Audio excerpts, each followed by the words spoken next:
জোরে না আস্তে বুখারী মুসলিমে কোনো রেওয়ায়েত নেই।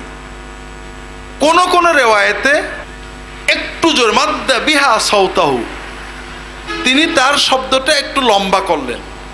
রাফা বিহা সাওতাহু, শব্দটা একটু উঁচু করলেন, এরকম আছে। আবার খাফাদা বিহা সাওতাহু, শব্দটা নিচু করলেন, এরকমও আছে। শব্দটা উঁচু করলেন, এটা আবু দাউদ অন্যান্য কিতাবে আছে, সনদে সহিহ। শব্দটা নিচু করলেন, এটা মুস্তাদরাক হাকিমে আছে, মুস্তাদরাক হাকিমে হাকিম সহিহ বলেছেন, যাহাবী সহিহ বলেছেন। তো কাজেই আস্তে এবং জোরে তিনি বলেছেন, জোরে বলতে সামান্য জোরে, জোরে বলেছেন, মসজিদ গমগম করেছে, এটা এই মর্মে যত হাদিস এগুলো জাল, শেখ আলবানিও বলেছেন। কাজেই রাসূলুল্লাহ সাল্লাল্লাহু আলাইহি ওয়াসাল্লাম যেটা বলেছেন এমন ভাবে যে কেউ হয়তো শুনেছে। সাহাবীরা নবীজির পিছনে জোরে বলেছেন, মসজিদ গমগম করে উঠেছে, সবাই একসাথে জোরে বলেছেন, এরকম একটা হাদিসও নেই। তো এই জন্য ভাইরা, এই ধরনের বিষয়গুলো নিয়ে আমরা যেটা করছি খুবই দুর্ভাগ্যজনক। যে ক্ষেত্রে দুটো হাদিস থাকে সেক্ষেত্রে সাহাবী, তাবেঈন, সালফে সালেহিন, সালাফিয়াতের মানহাজ হলো যে সমাজে যেটা প্রচলিত সেইটার উপর আমল করতে হবে, যেহেতু দুটোই সহিহ। এদেশে এটা আছে, আমরা একটা ছোট্ট কাজ নিয়ে তাশবিশ, কনফিউশন সমাজের ভিতরে বিশৃঙ্খলা তৈরি করব না। কথা কি বুঝতে পেরেছেন? এটা আমার সবার প্রতি অনুরোধ। দ্বিতীয় অনুরোধ হলো, এই জাতীয় আরও প্রশ্ন থাকতে পারে, আপনাদের বোঝার জন্য বলছি। আমাদের দেশে ঝিনাইদহ শহরে জিন্সের প্যান্ট পরা, টাইট প্যান্ট পরা, শার্ট পরা মেয়ে 20 বছর আগে ছিল কিনা? এখন আছে কিনা? এই যে এখন আছে, এটা কি আপনারা প্রতিবাদ করে বন্ধ করেছেন না মেনে নিয়েছেন? মেনে নিয়েছেন। এটা কোথার থেকে এসেছে? ডিশ থেকে, পশ্চিমানা, আকাশ। আকাশের সাথে আমাদের দুটো সম্পর্ক, একটা হলো ডিশ আর একটা হলো ইন্টারনেট। এই ডিশ আর ইন্টারনেট আমাদেরকে এখন একটা ছোট্ট গ্রাম করে ফেলেছে দুনিয়াটাকে। আমাদের দেশে ডিশ এবং ইন্টারনেটের মাধ্যমে ব্যাপক অবক্ষয়, আমরা বাইরে থেকে বুঝতে পারছি না, ভিতরটা একদম পরিবর্তন হয়ে গেছে। মেয়েরা, ছেলেরা অশ্লীলতা, বেহায়াপনা, মাদকতা, কানের দুল, বাবরি চুল, হাতের বালা আছে না নেই? এগুলোকে আমরা মেনে নিছি না প্রতিবাদ করছি? মেনে নিছি। এই ডিশ এবং ইন্টারনেট গ্লোবালাইজড ভিলেজ থেকে আমাদের দেশে 99% খারাপ জিনিস আসছে, আর 1% ভালো জিনিস আসছে। সেটা হলো ধার্মিকতা। আমাদের সমাজে কিছু তরুণ, তারা এই ডিশ এবং ইন্টারনেট থেকে ইসলাম শিখছে। কথা বুঝতে পারছেন না? দেখবেন একটা তরুণ হঠাৎ দাড়ি রেখে ফেলেছে, এবং দাড়ি একেবারে ছোটখাটো না, এইরকম, দেখেননি? টাকনুর উপরে কাপড় পরা শুরু করেছে, দেখেননি? কোথার থেকে শিখেছে? হুজুরা শিখেছে নাকি? কথা বুঝতে পেরেছেন? ডিশ থেকে শিখেছে, জাকির নেক্সট থেকে শিখেছে, অথবা পিস টিভি থেকে শিখেছে, অথবা ইসলামী টিভি শিখেছে, অথবা এনটিভি থেকে শিখেছে, অথবা ইন্টারনেট থেকে শিখেছে। কথা বুঝতে পারেন না?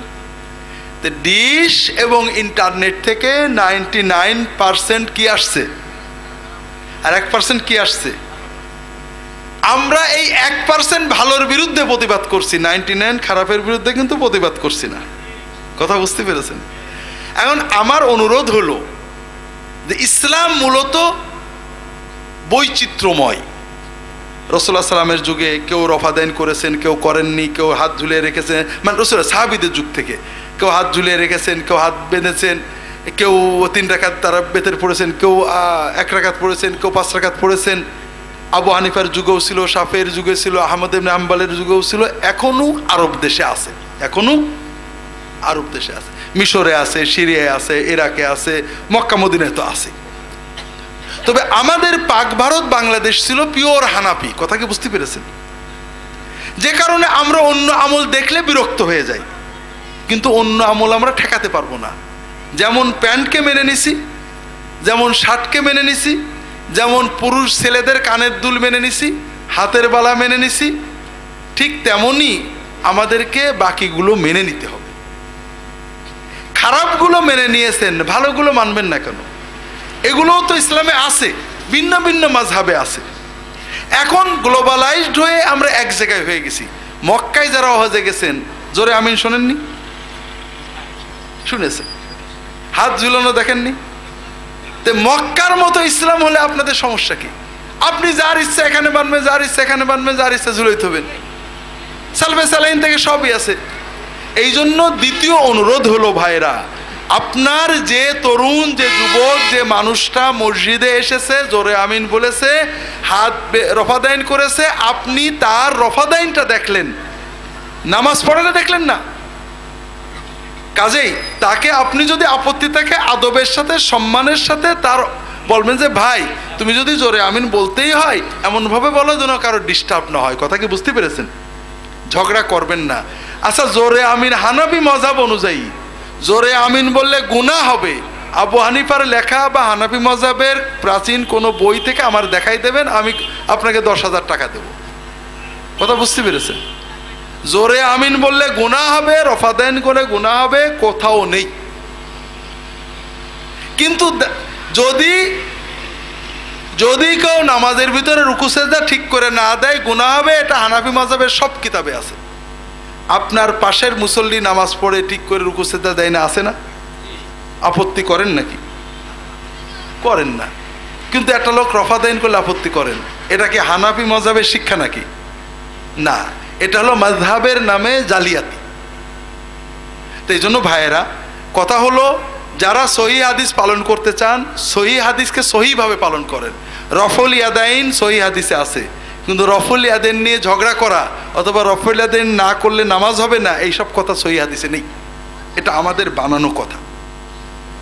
যারা মাযহাব মানতে চান, আলহামদুলিল্লাহ, মাযহাব দিন মানার, সুন্নাত মানার অত্যন্ত সহিহ পদ্ধতি। মাযহাব মানে দিন না, দিন পালনের জন্য আলেমুল আমারা ইজতিহাদ করে পদ্ধতি বলেছেন, আমরা তাদের সহায়তা গ্রহণ করি।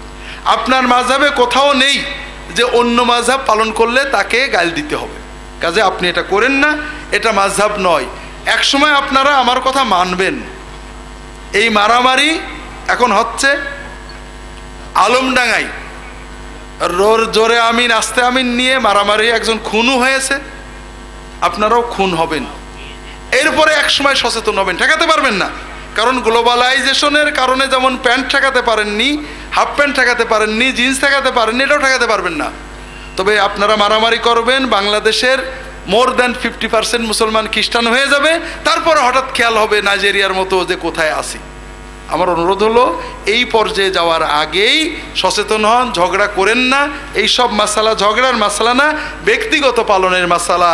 আল্লাহ তাআলা তৌফিক দান করুন, আমিন। পাপ জেনেও অনবরত পাপ করে আসলে মাফ হবে কি? পাপ জেনেই তো আমরা পাপ করি। কোনো বান্দা আমরা বলবো না যে মাফ হবে না। পাপ জানি, পাপ করি। পাপ মাফ হওয়ার জন্য প্রথম হলো তওবা। তওবার 4টে জিনিস লাগে। একটা অনুতপ্ত হওয়া, আল্লাহ অন্যায় করে ফেলেছি, অনুতাপ।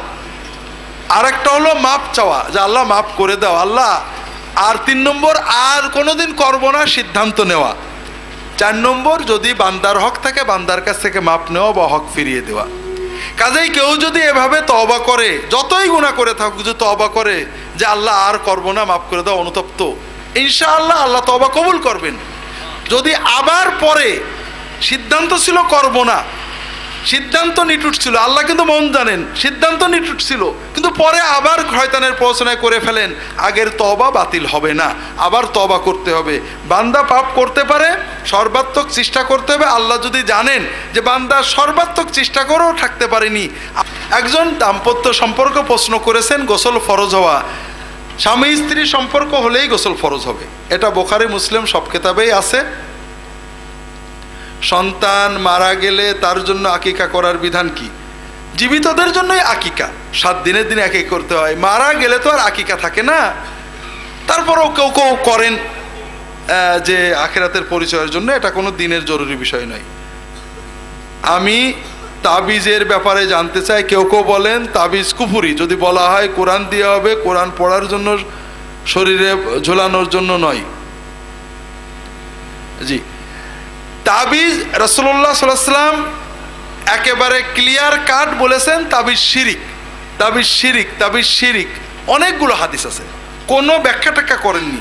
সাহাবীরা তাবিজ দেখলে ছিঁড়ে ফেলতেন, শুনতেন না যে তাবিজ কোরআন দিয়ে না অন্য কিছু দিয়ে। তবে পরের যুগের কোন কোন আলেম বলেছেন পিওর কোরআন দিয়ে, কোনো দাগ দুগ সংখ্যা নয়, তাবিজ দিলে জায়েজ হবে। তবে আমাদের বুঝতে হবে হাদিসে রাসূলুল্লাহ বারবার শিরিক বলেছেন, সাহাবীরা শিরিক বলেছেন, ছিঁড়ে ফেলেছেন। ইব্রাহিম নাখঈ বলছেন সাহাবায়ে কেরামগণ তাবিজ কোরআনেরই হোক আর অন্য কিছু হোক এটাকে অপছন্দ করতেন। সুন্নত হলো দোয়া, দোয়া নিজে পড়বেন, কাউকে দিয়ে ফু দিয়ে নেবেন, পানি পড়ে নেবেন, তেল পড়ে নেবেন, এগুলো সমস্যা নেই, আর এগুলো উত্তম। এর সাথে আপনার কোরআনের আয়াত শোনা হয়, দোয়া শোনা হয়, পড়া হয়, এতে রোহানি বাড়ে। আর তাবিজ হলে এইটা হয় না, তাবিজ আছে আমি অন্যায় আকাম সব করে বেড়াই। এই জন্য সুন্নতটার উপরে থাকা উচিত, তাবিজ আমাদের বর্জন করা উচিত। আর এমন সময় প্রশ্ন করলেন কালকে থেকে আমার মন খারাপ। আমি এই দুটো মাহফিল, গতকাল একটা ছিল, আজকে একটা আছে, আমি বাচ্চাদের ঢাকা রেখে বাসে চড়ে চলে আসছি। তো গাড়িতে প্রাইভেটে আসলে ফেরিঘাটে দাঁড়ানো লাগে না, ফট করে যে ফেরি পাওয়া যায়, কিন্তু বাসে আসলে দাঁড়ায় থাকতে হয়। তো দাঁড়িয়ে দাঁড়িয়ে একটা ওয়াজ শুনছি, অষ্টধাতুর মাদুলির ওয়াজ, এদিকেও বাজে ওদিকেও বাজে, ওখানে ছিলাম আবার খানিক আগে এসে তাও বাজে, প্রত্যেকটা কথা কুফুরি। অষ্টধাতুর মাদুলিতে কোনো উপকার হয় বিশ্বাস করা কুফুরি। ও কি বলছে, যদি গ্রহের প্রভাব না থাকে জ্যোতিষী শাস্ত্র মিথ্যা হয়ে যায়, আর জ্যোতিষী শাস্ত্রকে সত্য বলে বিশ্বাস করলে সে কাফের হয়ে যায়। গ্রহের কোনো প্রভাব আছে বিশ্বাস করলে সে কাফের হয়ে যায়। কোনো ধাতু, কোনো গ্রহ উপগ্রহ ভালো মন্দ করতে পারে বিশ্বাস করলে কাফের হয়ে যায়। তো এই ধরনের শত কুফুরি, এই দাগ দুগ দেওয়া যে সমস্ত সংখ্যা লেখা 19, 20, 766, 865, এগুলো সব কুফুরি। তো এই জন্য তাবিজ আমাদের বর্জন করা উচিত। আল্লাহ তাআলা তৌফিক দিক। আল্লাহুম্মা আজরিনি মিনান নার, এই দোয়া মাগরিব নামাজে 7 বার পড়লে কবরের আযাব মাফ হবে, এটা সহিহ হাদিস। কেউ যদি মাগরিবের নামাজের পরে কোনো দুনিয়ার কথা না বলে এবং ফজর নামাজের পরে কোনো দুনিয়ার কথা না বলে 7 বার বলে এই কথাটা, তাহলে আল্লাহ তাকে জাহান্নাম থেকে রক্ষা করবেন, এটা সহিহ হাদিস। তবে এগুলো হলো নফল আমল, বাকি ফরজগুলোও চেষ্টা রাখতে হবে। অর্থাৎ কেউ যদি বলে প্রতিদিন এটা ভিটামিন খেলে, এই ভিটামিন খেলে, এই পেস্তা বেদাম খেলে এই উপকার হবে, এটা সত্য কথা, কিন্তু এর মানে এই না যে আপনি আসল খাওয়া বাদ দেবেন। কথা বুঝতে পেরেছেন? রাসূলুল্লাহ জন্ম তারিখ নিয়ে মতভেদ আছে কিনা জানাবেন। রাসূলুল্লাহ সাল্লাল্লাহু আলাইহি ওয়াসাল্লামের, এটা আমি বলতে চাইছিলাম, রবিউল আউয়াল মাস আমরা মনে করি নবীজির জন্ম মাস। জন্ম মাস এটা সহি কোনো রেওয়ায়েত নেই। তবে নবীজির হিজরতের মাস রবিউল আউয়াল মাস এবং তার ওফাতের মাস রবিউল, এটা বলতে চাইছিলাম আজকে ভুলে গেছি। রবিউল আউয়াল মাস হিজরতের মাস এবং রবিউল আউয়াল মাস তার ওফাতের, মৃত্যুর মাস। রবিউল আউয়াল মাস তার জন্মের মাস, এ ব্যাপারে সহি কোনো রেওয়ায়েত নেই। তার জন্ম তারিখের ব্যাপারে 16-17টা মত আছে তাবেঈনদের যুগে, কোনো হাদিস নেই। কেউ বলেছেন রবিউল আউয়াল মাস, কেউ রবিউল সানি মাস, কেউ বলেছেন রজব মাস, কেউ রমজান মাস, কেউ বলেছেন জিলহজ মাস, বিভিন্ন মত আছে। তারিখ নিয়েও অনেক মতভেদ আছে, কারণ হাদিসে কিছু পাওয়া যায় না। ধর্ম যার যার, উৎসব সবার, এই কথাকেও বিশ্বাস করলে অমুসলিমদের কোনো ধর্মীয় উৎসবে যোগদান করলে ঈমান আমলের ক্ষতি হবে কিনা। ধর্ম যার যার, উৎসব সবার, এটা ঈমানের ক্ষতি হবে কিনা এটা বোঝার জন্য আমরা আমাদের জাগতিক ধর্মে আছি। আমাদের একটা হলো আখিরাতের ধর্ম, একটা দুনিয়ার ধর্ম। দুনিয়ার ধর্ম আওয়ামী লীগ, বিএনপি, আর আখিরাতের ধর্ম হিন্দু ধর্ম, ইসলাম ধর্ম, ঠিক না? তো মনে করেন দুনিয়ার ধর্ম, খালেদা জিয়ার জন্মদিন আছে না, হাসিনার জন্মদিন আছে না, গুড। খালেদা জিয়ার জন্মদিন, রাজনীতি যার যার, উৎসব সবার। কাজে আওয়ামী লীগ, বিএনপি সবাই খালেদা জিয়ার জন্মদিনে আনন্দ করবে, রাজি আছে তো? তাতে আওয়ামী লীগ আলাদের, আওয়ামী লীগের ঈমান নষ্ট হবে কিনা? কোন আওয়ামী লীগের নেতা যদি খালেদা জিয়ার জন্মদিনে উৎসবে শরিক হয়, রাজনৈতিকভাবে গণতান্ত্রিক পদ্ধতিতে যদি বিরোধী দল তাদের রাজনৈতিক অনুষ্ঠান করে, আমরা সুযোগ দিতে বাধ্য, নিরাপত্তা দিতে বাধ্য, ঠিক না? কিন্তু তাদের আনন্দে অংশগ্রহণ করতে হবে এটা গণতন্ত্রের দাবি, কাজে আওয়ামী লীগ হয়ে খালেদা জিয়ার জন্মদিনে আর কি বলে বিএনপি হলেও শেখ হাসিনার জন্মদিনে অংশ না নিলে আমাদের গণতন্ত্র পূর্ণ হলো না, এই কথা বললে কি আপনারা মানবেন কিনা? যদি কেউ এইভাবে রাজনৈতিক উদারতার কারণে তার রাজনৈতিক ধর্মের বিরুদ্ধ ধর্মের উৎসবে যান, যে রাজনীতি যার যার উৎসব সবার, এটাতে তার রাজনৈতিক ঈমানের কোনো ক্ষতি হবে কিনা? হবে, হবে। আমাদের রাজনৈতিক ধর্ম যতটুকু গুরুত্বপূর্ণ, আখিরাতের ধর্ম তো তার চেয়ে কম গুরুত্বপূর্ণ, বেশি। রাজনৈতিক ধর্ম মানুষের বানানো, আর আখিরাতের ধর্ম আল্লাহ দিয়েছেন। কথা বুঝতে পারেননি? দ্বিতীয় কথা হলো, ধর্ম যার যার উৎসব সবার, এটা কোন ক্ষেত্রে হয়? যদি ধর্মীয় উৎসব না হয়। ধর্ম যার যার, কিন্তু বিয়ে শাদীর উৎসব আমাদের সবাই শরীক হবে, এটা ঠিক আছে। কিন্তু ধর্মীয় উৎসব, ধর্মকেন্দ্রিক যে উৎসব, সেটা কি অন্য ধর্মের হতে পারে নাকি? ধর্ম যার, ধর্মীয় উৎসব তারই হবে। কথা বোঝেননি? তৃতীয় কথা হলো, ধর্ম যার যার উৎসব সবার, এটা মানবতা বিরোধী কথা।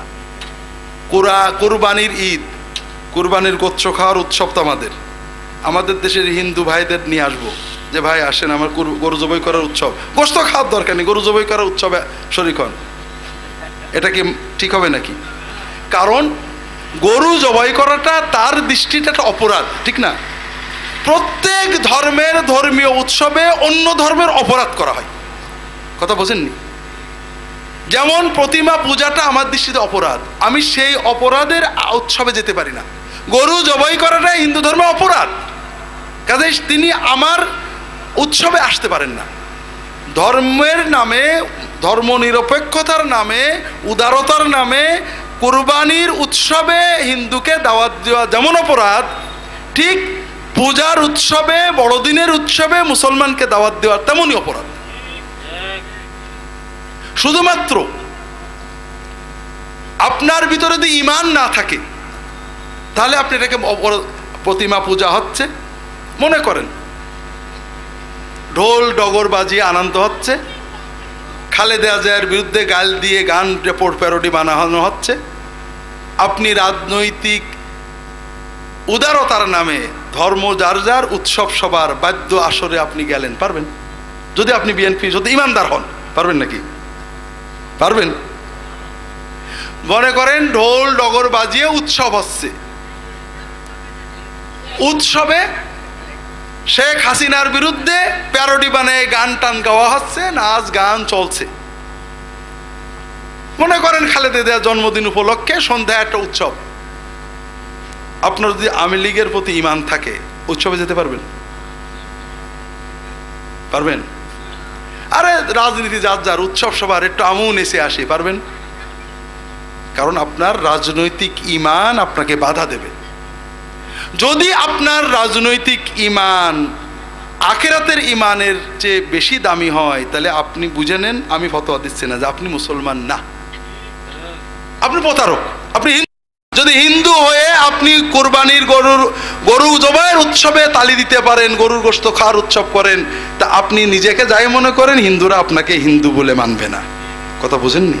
হ্যাঁ, তাই কাজেই ভাইরা, ধর্ম যার যার উৎসব সবার, এটা যারা বলেন দুর্ভাগ্যজনকভাবে আমার ধারণা একেবারেই না বুঝে বলেন।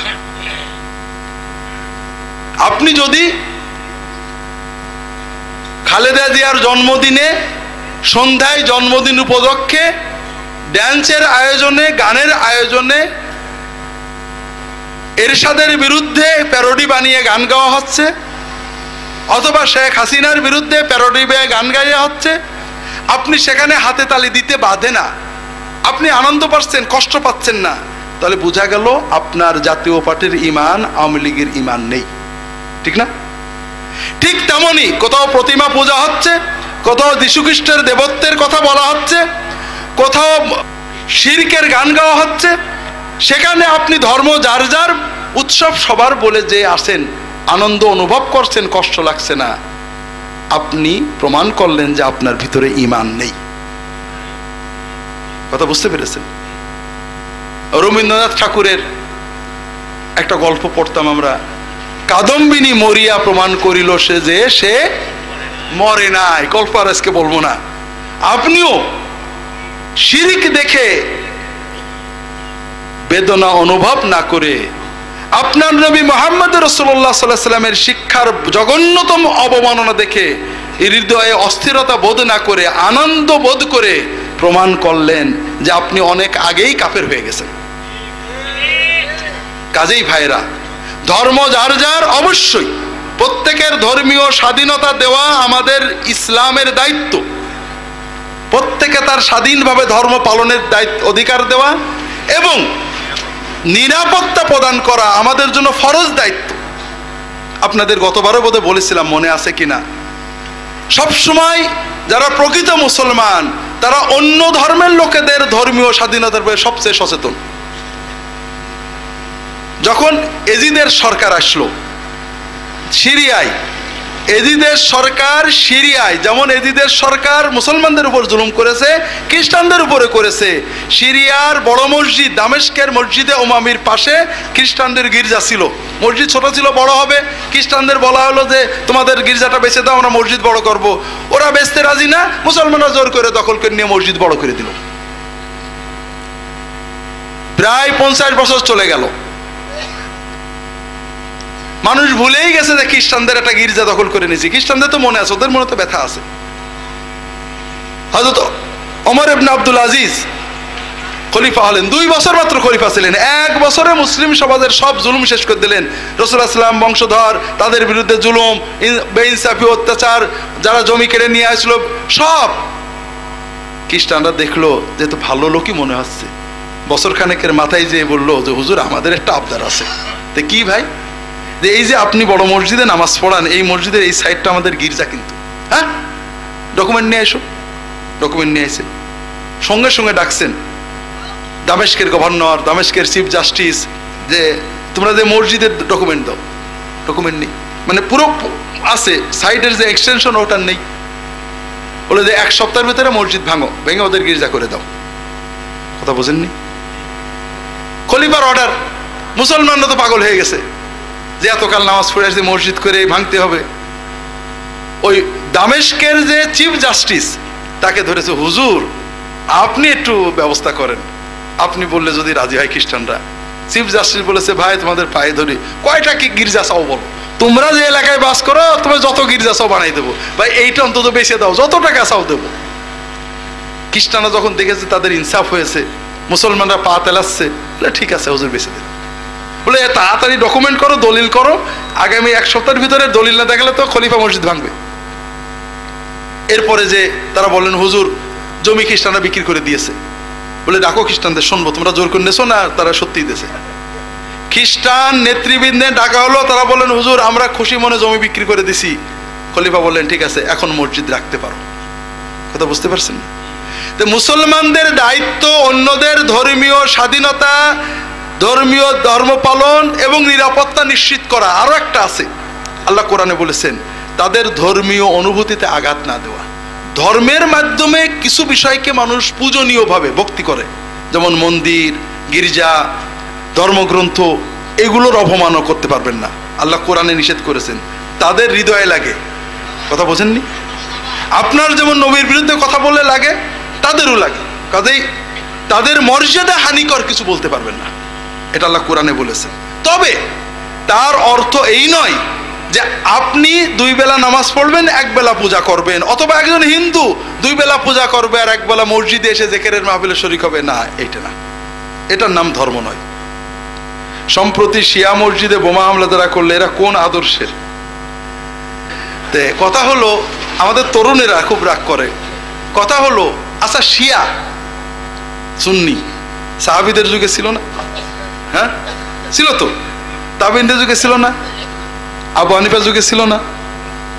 তখন বোমা ছিল না, তরবারিতে ছিল। পুরো অধিকাংশই ছিল সুন্নি, 2-4 জন শিয়া। সাহাবীরা তো শিয়াদের মসজিদে যে তরবারি চালাতেন নাকি? তাবেঈনরা চালাতেন।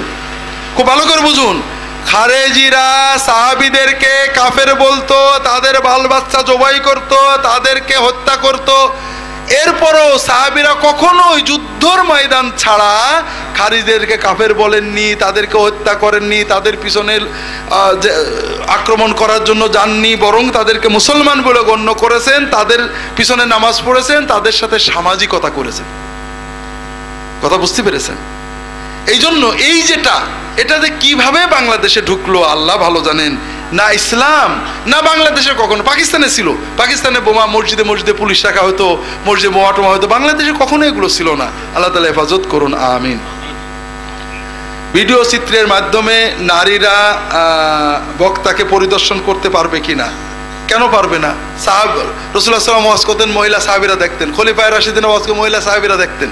যেটা এমনি দেখা যায় প্রকাশ্যে দেখা যায়।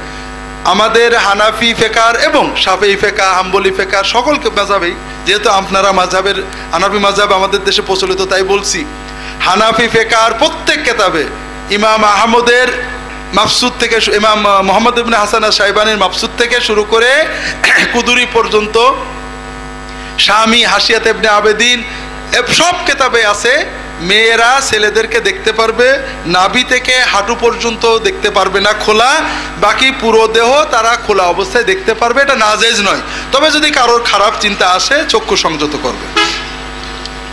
আমাদের দেশে কিছু মানুষ রমাজান মাসে ইফতারি করে আজানের 30 মিনিট পরে, এদের সম্পর্কে কিছু বলুন। বিষয় হলো ভাইরা, ইসলাম আমরা ঈমান এনেছি লা ইলাহা ইল্লাল্লাহু মুহাম্মাদুর রাসূলুল্লাহ। ইবাদত করব কার তরিকায়? মুহাম্মদ সাল্লাল্লাহু আলাইহি ওয়াসাল্লাম থেকে অনেকগুলো হাদিস আছে যে তিনি সূর্য অস্তর সঙ্গে সঙ্গে ইফতার করতেন। এখন তারা বলে কোরআনে আছে রাত, তুম্মা আতিম্মুস সিয়ামা ইলাল লাইল, কোরআন আছে যে রাত পর্যন্ত রোজা পূর্ণ করো, কাজে আমরা রাত করে ফেলবো। কিন্তু প্রশ্ন হলো রাতের কখন? রাত 12টা না 8টা না 7টা না রাতের শুরু? আল্লাহ কোরআনে বলেছেন বেলা গড়া থেকে শুরু করে একদম রাত 12টা পর্যন্ত নামাজ পড়তে হবে। তার মানে কি পুরো সময়? যারা কোরআন দেখে ইবাদত করতে চান তাদের বেলা 12টায় মসজিদে ঢুকতে হবে, রাত 12টাকে বেরোলেই কতল হয়ে যাবে, কারণ কোরআন মানে না। বিষয়টা হলো রাতের কখন?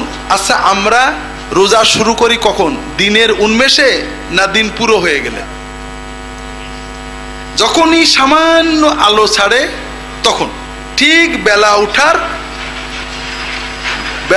না, বেলা ওঠার 1 ঘন্টা 15-20 মিনিট আগে, আলো হওয়ার শুরুতে। কাজেই দিনের শুরুতে যেমন রোজা শুরু করতে হয়, রাতের শুরুতে রোজা শেষ করতে হয়। অর্থাৎ বেলা ডুবার সঙ্গে সঙ্গে পূবের দিকে অন্ধকার শুরু হওয়ার সঙ্গে সঙ্গে, পুরো অন্ধকার হলে না। কথা বুঝতে পেরেছেন? এটাই তো আল্লাহর ইনসাফ চাই যে আমরা আর্লি যেমন শুরু করেছি আর্লি শেষ করব, এবং রাসূলুল্লাহ সাল্লাল্লাহু আলাইহি ওয়াসাল্লাম এটাই শিখিয়েছেন। কোনো ওয়াক্তের নামাজ আমি বাড়ি থেকে পড়ে যাই, তারপরের ওয়াক্তের নামাজ আমি বাইরে কোথাও গিয়ে পৌঁছানোর আগেই পেরিয়ে যাই, আমি কি সেই ওয়াক্তের নামাজ বাড়ি যেয়ে পড়তে পারবো? প্রথম কথা হলো যে আপনি ঢাকা থেকে বেরিয়েছেন সকালের নাস্তা খেয়ে, দুপুরের খাওয়ার রক্তটা পথেই হয়ে গেল, মনে করে যাচ্ছিলেন দিনাজপুর, বগুড়া যে দুপুরের খাওয়ার রক্ত হলো, খাবেন না নাকি? খাবেন? ও, নামাজের রক্ত পার করা যায়, খাওয়ার রক্ত পার করা যায় না, তাই না? কথা হলো আপনি এই কথা মুসলমান কি করে বলে যে বেরোইছি নামাজের রক্ত চলে গেছে? মুসলমান দাঁড়িয়ে বসে শুয়ে অজু থাক না থাক ওয়াক্ত মতো নামাজ পড়া ফরজ। কাজে আপনি গাড়িতে বসে আছেন, অজু করে তামাম করবেন। আপনি যদি জানেন আপনাকে গাড়িতে নামাজ পড়তে, মাটির সাথে নিয়ে নেবেন, তামাম করবেন। যদি পুরো পশ্চিমমুখ কেবলামুখ না হতে যেদিকে পারেন বসে ওই অবস্থায় নামাজ পড়ে নিতে হবে। নামাজ কাজা করা যায় না। কাজা করা 1000 মণ শুয়োরের গোশত খাওয়াচ্ছে বেশি গুনাহ। আর যদি ওয়াক্ত মতো দাঁড়িয়ে বসে ইশারাই পড়ে নেন, আপনি আল্লাহর একজন নামাজি ওলি বান্দা হিসেবে আপনার নাম লেখা হয়ে যাবে। 2 নম্বর কথা, আপনি বাড়ির থেকে বেরোলেন, ঢাকার থেকে বেরোলেন অথবা জিনেদার থেকে বেরোলেন, যশোরে যাবেন, যশোরে যে দেখেন খাওয়া রক্ত পার হয়ে গেছে, তো দেখ দুপুরে আর খাবো না, একবার রাত্রে বাড়ি যেয়ে খাবো, সেরকম করবেন তো নাকি? হ্যাঁ, নাকি যশোরেই খেয়ে নেবেন কোথাও? নামাজ যদি কারোর দুর্ভাগ্যজনক কাজা হয়, অ্যাজ আর্লি অ্যাজ পসিবল, সর্বাগ্রে দুনিয়ার যে কোনো কাজ করার আগে নামাজটা পড়তে হবে। কথা বুঝেছেন? ফার্স্ট পসিবল সময়। কাজ করতে যদি ওয়াক্তের নামাজ সাথে সাথে না পড়ায় তাহলে গুনাহ হবে। কাজ করতে করতে নামাজ কাজা হলে 1000 মণ শুয়োরের গোশত খাওয়ার মতো গুনাহ হবে। নামাজের কোনো কাজা নেই। আপনি যদি মনে করেন রান্নাঘরে দেরি হবে, ওই অবস্থায় নামাজ পড়ে রান্নাঘরে যেতে হবে। অন্তত ফরজ নামাজ ওক্তর বাইরে নেবেন না। আমাদের এলাকা কত লম্বা সময় দিয়েছেন, জোহরের ওক্ত 12টা থেকে 4টে পর্যন্ত, 4 ঘন্টা সময়। আপনি 4 ঘন্টা নামাজ পড়তে পারবেন না। হয় আগে পড়ে নেবেন, নাহলে সময় মতো পড়বেন। নাঙ্গল চাষেন, রিক্সা চালান, ভ্যান চালান, ওয়াক্ত মতো আল্লাহর হাজিরা দেওয়া, এটা আত্মার খাদ্য। অনিয়ম করলে আত্মা মরে যাবে, আল্লাহর কোনো ক্ষতি হয় না, আমাদের আত্মা মরে যায়, ইমান মরে যায়। স্বামী স্ত্রী একসাথে দাঁড়িয়ে নামাজ আদায় করতে পারবে কিনা, এটা খুব ভালো কাজ। আপনাদের পারিবারিক জীবনটাকে ডিভাইন স্পিরিচুয়াল ইউনিট বানান। রাসূলুল্লাহ সাল্লাল্লাহু আলাইহি ওয়াসাল্লাম বলছেন, কোনো মেয়ে বা ছেলে, নারী বা স্বামী বা স্ত্রী যদি তাহাজ্জুদের সময় ঘুম ভেঙে যায়, উঠে নিজে ওযু করে, স্ত্রী বা স্বামীকে ডাকে, না ডাকলে নাড়াচাড়া দিয়ে চোখে পানি দিয়ে ডাকায়, দুইজনে মিলে মাত্র 2 রাকাত নামাজ পড়ে আল্লাহ তাআলা তাদেরকে শ্রেষ্ঠ জাকেরিন হিসেবে নাম লিখে দেন। স্বামী স্ত্রী নামাজ পড়বে নফল। যদি পাশাপাশি পড়েন তাহলে পরে জামাত করা যাবে না। আর জামাত করেন তাহাজ্জুদের জামাতে স্বামী ইমাম, স্ত্রী মুক্তাদি হতে পারে, আগে পিছে করতে হবে। পাশাপাশি করলে এক জামাত করা যাবে না। স্বামী স্ত্রী পাশাপাশি নামাজ পড়া যাবে, নফল নামাজ পাশাপাশি পড়া যাবে। ফরজ নামাজ স্বামীর জন্য মসজিদে জামাতে পড়া ওয়াজিব, স্ত্রীর জন্য ঘরে পড়া। এই জন্য যদি কোনো কারণে ফজরে ফরজ নামাজও জামাত সরে যায়, বাড়িতে বউকে নিয়ে জামাত করা যাবে, স্বামী আগে স্ত্রী পিছনে দাঁড়াবে। হিন্দুদের আমরা শিষ্টাচার সম্ভাষণ কিভাবে আদব বলবেন, আদব বললে তারাও খুশি হন, আমরাও খুশি হই, কারণ এটা সেকুলার। আদাব, good morning, good evening, hi, এগুলো সেকুলার সম্ভাষণ। আর আসসালামু আলাইকুম ধর্মীয়। একজন হিন্দু হয়তো আহত হতে পারেন, আপনি তাকে ধর্মীয় সম্ভাষণ চাপিয়ে দিলেন। মহিলাদের মাথার চুল বিক্রি করা যায় কিনা? জি না। কোনো বেচা কেনার ক্ষেত্রে বিক্রিত পক্ষ হিসেবে কাজ করে, অর্থাৎ দালাল করা হয়। দালালি করা 2 ধরনের, একটা হলো দাম বাড়ানোর দালাল, এটা হারাম। আর একটা হলো পণ্যের প্রচার করে ক্রেতা জোগাড় করে দেওয়া, ক্রেতার কাছ থেকে নয়, বিক্রেতার কাছ থেকে কমিশন নেওয়া তার পণ্য বিক্রির জন্য। এটা মূলত প্রতারণা না থাকলে জায়েজ। প্রভিডেন্ট ফান্ডের সরকার 13% সুদ দেয়, এই টাকা মসজিদ মাদ্রাসা দেওয়া হজ করা যাবে কিনা? প্রভিডেন্ট ফান্ডের টাকাটা মানে সুদ, কিন্তু সুদটা কি সরকারের না চাকুরিজীবীর, এটা নিয়ে মতভেদ আছে। অনেকেই বলেন এটা বেতন হিসেবে সরকার সুদ থেকে দিয়েছে, তোমার কর্মের বিনিময়ে, টাকার বিনিময়ে না। কেউ বলেন এটা সুদ। সর্ব অবস্থায় সুদ বলে গণ্য করলে এটা মসজিদে দেওয়া যাবে না, এটা দিয়ে হজ করা যাবে না। মূল টাকাটা নেওয়া যাবে, বাকি টাকাটা এমনি জনকল্যাণে দিয়ে দিতে হবে। তবে অনেকের মতে এটা সুদ নয়, অর্থাৎ আমার সাথে সরকারের চুক্তি 100 টাকা বেতন থেকে 90 টাকা দেবে, 10 টাকা রেখে দেবে, কাজ শেষ হলে এই 10 টাকার উপরে বেশি টাকা দিয়ে আমাকে বেতন দেবে। সুদ সরকার খেয়েছে, বেতন আমার প্রাপ্য। সফরে গেলে ফরজ নামাজ কসর পড়া হয়, সুন্নত নফল নামাজ পড়ার বিধান কি? বেতের নামাজ পড়বেন, ফজরের সুন্নত পড়বেন। জোহর, মাগরিব এটার সুন্নত রাসূলুল্লাহ সাল্লাম পড়তেন না, সাধারণত সফরে তিনি সুন্নত পড়তেন না।